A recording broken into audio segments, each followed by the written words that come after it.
The world is not safe. There are predators out there. Some have their eye on you.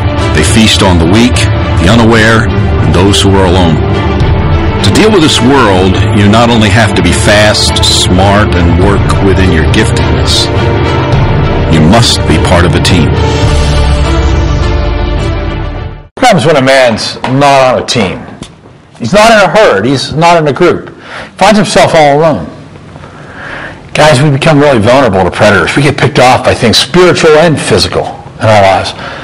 We find ourselves not living up to our giftedness, our strengths of who we are. We find ourselves so discouraged with life and the routine, we get bored with it. On top of that, our leadership skills and our capacities to be all that we were designed to be stop happening. And then we find ourselves, guys, in a place where the call of God in our life is not exercised at all, and then we miss the opportunity to change the world around us. And in missing that world, that change, part of who we are as a man gets missed. So I got to think about this, Roy, when we were thinking about the whole predator thing, and if it's so obvious that we need to be part of a team, why do men not join teams? What is the reason? Keith, this brings us to the world of many, many different excuses. I don't have the time is one of the major excuses. Yeah, that's true. And yet if every week we handed out $100 bills for everybody that attended a meeting, how many do you think would come? Investing in your life and your family's life and becoming what God's called you to be has value. The second one is that this is not that important. Unfortunately, you and I and other men do not carry the symptoms well of being alone. When we are alone, we become bored, angry, isolated, depressed. We fail to lead, and oftentimes we end up getting ourselves in quite a bit of relational trouble.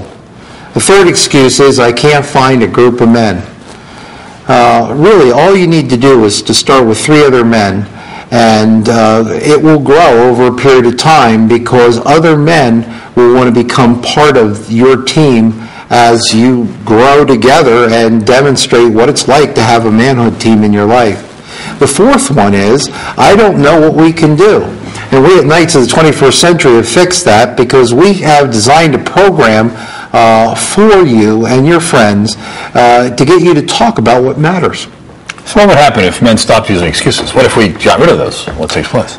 Well, one of the problems with men using excuses are essentially it's fairly dishonest. We must look past our excuses and realize that we have parts of us that despite our deepest desire for a teammate, we're afraid of the process that's demanded of us to get men to become as close to us as our brothers. We men have parts of ourselves that are territorial, competitive. We believe we can do it ourselves. We act aggressively at what is different from us, define toughness as not failing at all, and we don't like the fact that we need anyone. It's so true. So true. Keith, here's a tough question I've been pondering lately. Men say that women are sometimes hard to relate to. Or is it that they demand a depth of relationship with us that somehow threatens us by cutting through our excuses and challenges us to be men? And that is what we don't like about women. Yeah, I think you're right on that, Roy. I think that what we struggle with so often as men is we wonder, can I myself relate better to a woman if I can learn to truly relate to people, starting with men? And we're afraid of this. I mean, we just really are. And yet we've discovered that if we let guys do this, here's what takes place. You find out that guys start to themselves, get through the reluctance and the fear of being in a group, and suddenly find that they're personally benefiting. They're changing in their lives as to how they do this. They also discover that in that change comes dramatic life changes from consequences from the past to moving forward, where they all of a sudden find themselves interacting at every level better, especially in their families. I think one of the coolest parts about this is, guys, we have to change the world in which we live in. When we enter a room, it changes because of who we are. That's what we were designed to do.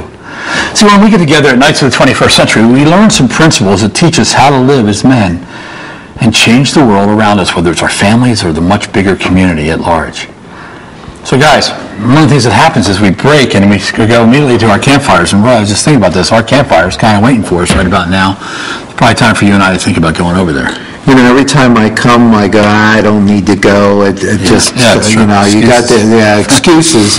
Then when I show up, I'm always glad that I did. I really need this tonight. Yeah, me too. Hey, let's get going. predators, who has your back? Who can you rely upon who pushes you to be your best? Who comes when you call? Who is your team? We at Knights of the 21st Century have a men's curriculum that will help you understand how God designed you, affirm the value of your call, and create your manhood team. Check us out at knights21.com or call us at 1-800-777-0305.